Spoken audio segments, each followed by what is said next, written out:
Hello, my name is Austin Habish, the founder of Think Catholic, and you're listening to the Summa podcast, where we study St. Thomas Aquinas' Summa Theologiae in a way simple and insightful for anyone to understand.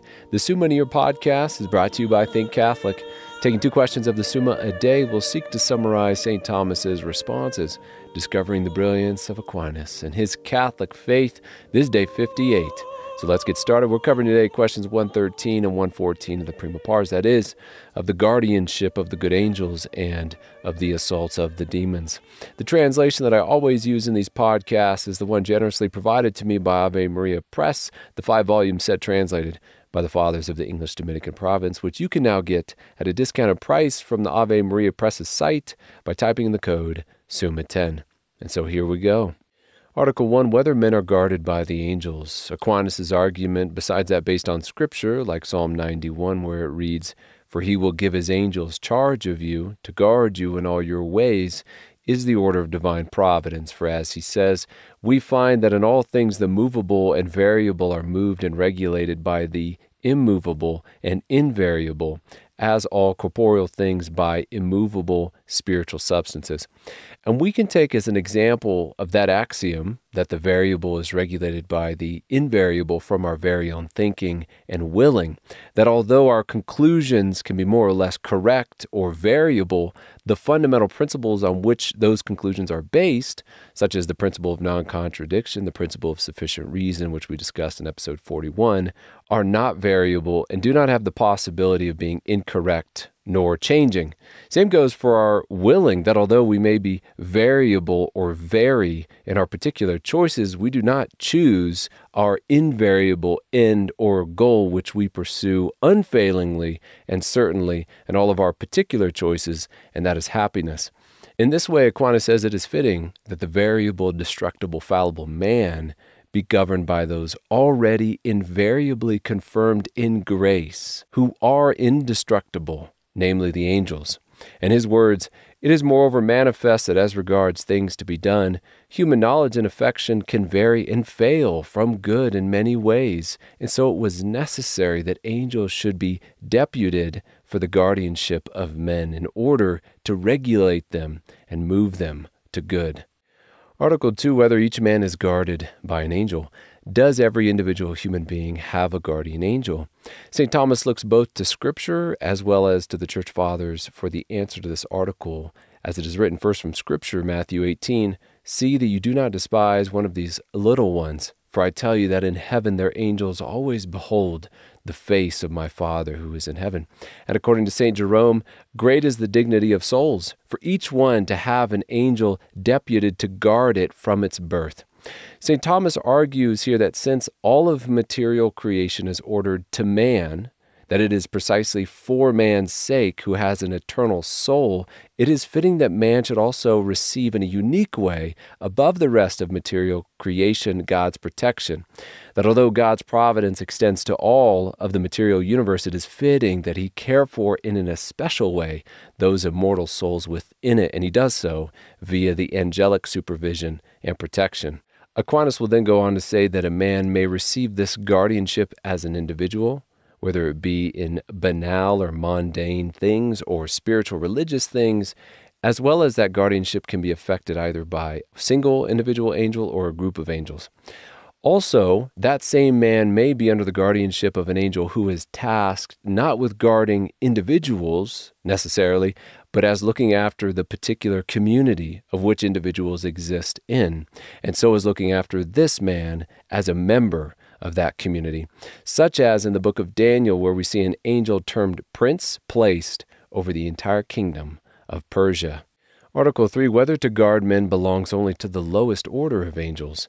In a way it does, since the bottom rung of angels are charged with the most on-the-ground execution of angelic work, serving as guardian angels. But on the other hand, since the directives of the lowest angels must come from higher order angels, the protection of man involves, at the very least, the 5 bottom orders of angels. In St. Thomas's words, thus the guardianship of the human race belongs to the order of principalities, or perhaps of the archangels, whom we call the angel princes. Hence, Michael, whom we call an archangel, is also styled one of the princes. That's from Daniel chapter 10.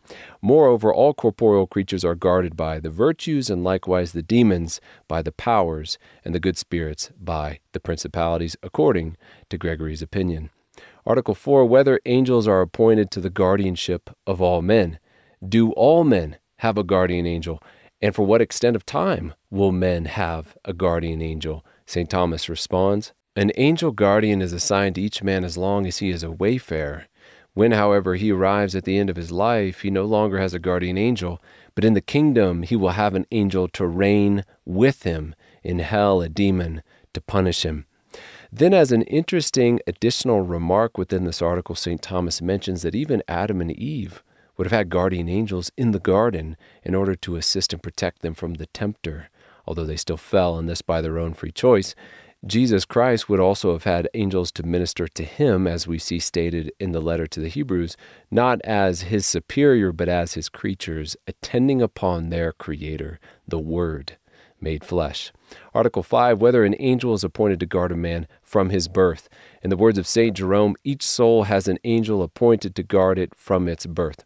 And this because angels are appointed to guard man insofar as he is a rational creature with an eternal destiny.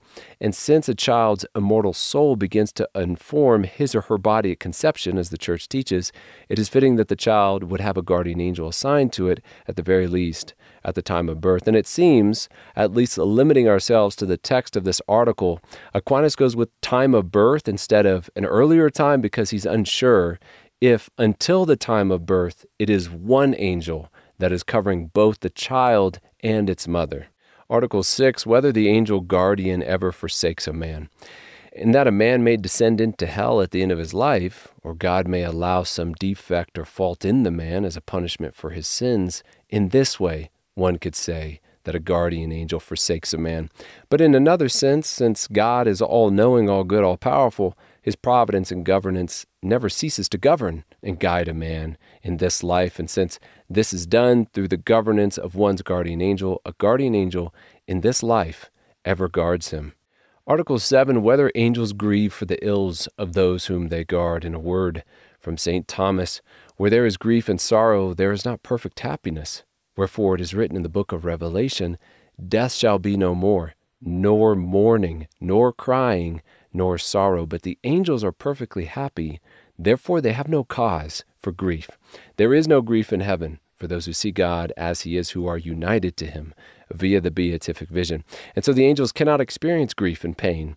Plus, everything down here happens according to the certainty of divine providence. See episodes 12 and 13 for the nuances on that topic.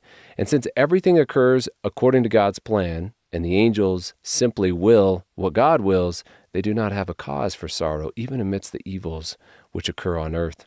In Aquinas' words, universally and absolutely speaking, the angels do not will sin and the pains inflicted on its account, but they do will the fulfillment of the ordering of divine justice in this matter, in respect of which some are subjected to pains and are allowed to fall into sin. Article 8, whether there can be strife or discord among the angels. In Daniel chapter 10, we do have what looks like discord among the angels. And so St. Thomas, beginning with that chapter, also gives us a brief commentary on it. He writes, it is written in Daniel chapter 10, the prince of the kingdom of the Persians resisted me 21 days. But this prince of the Persians was the angel deputed to the guardianship of the kingdom of the Persians. Therefore, one good angel resists the other, and thus there is strife among them. The problem in Daniel 10 between the angel governing the kingdom of Persia and the archangel Gabriel, who is speaking with Daniel, is that it is at that moment unknown, or there are at least differing opinions between the angels as to God's plan for the release or ongoing captivity of the sons of Israel in Babylon.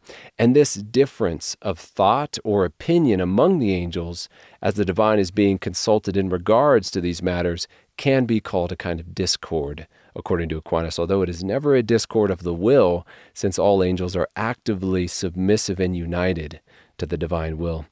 In summary, St. Thomas says, for as much as they consult the divine will concerning various contrary and opposing merits, they are said to resist one another. Not that their wills are in opposition, since they are all of one mind as to the fulfillment of the divine decree, but that the things about which they seek knowledge are in opposition. And on to question 114 of the assaults of the demons. Article 1, whether men are assailed by demons. As it is written in Ephesians chapter 6, our wrestling is not against flesh and blood, but against principalities and powers, against the rulers of the world of this darkness, against the spirits of wickedness in the high places.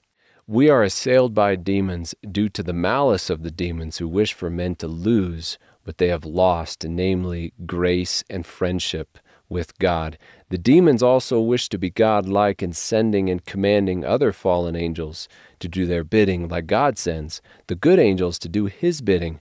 And even though it is primarily the malice of angels that is the cause of their attacks on us, since the causality of the demons' existence and their actions must be traced back to the uncaused cause of all things, even their assaults cannot escape the order of divine providence. And so in ways known only to God, they actually assist in furthering his good purposes. Article 2, whether to tempt is proper to the devil. The Latin word which is translated tempt here can also mean try or prove, but it seems test is how Aquinas is using the term in this specific context. The devil tests man, the world and the flesh test man, even God tests man, all of which are mentioned in this article. God tests man so as to provide him the opportunity to grow in virtue and merit. The world and the flesh test man by being occasions of sin for him, which he must strive against, and the devil tests man by inclining him to sin, by presenting temptation to his mind, as described in our last episode. The devil also tests man in order to discover which vices he is most prone to in order to affect him accordingly. And Aquinas' words, the demons know what happens outwardly among men, but the inward disposition of man God alone knows. It is this disposition that makes man more prone to one vice than to another.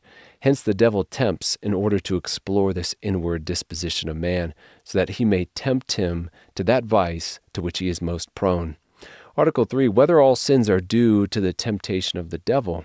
In the sense that the devil was the cause of the fall, and from the fall arises all other temptations along with their resulting sins, we can answer this article in the affirmative, but on an everyday kind of perspective, we have our own brokenness, our own free choice, the lusts of the flesh, the world, the pride of life, all of which can be causes of sin, which are not the direct influence of the devil. And so, in response to our article, we must say that there are many causes of sin and not just the devil. Article 4, whether demons can lead men astray by means of real miracles. Real miracles, as in suspensions or alterings of the rule of created nature, must come from the creator of those natures. For only the one who gives the laws of nature has the right and ability to suspend or ignore them as he wills. Such was the case when Christ raised men from the dead, or healed the sick, or told men that their sins were forgiven, all of which must stem from the Creator as their origin. And since the demons are at odds with God, they cannot effect real miracles.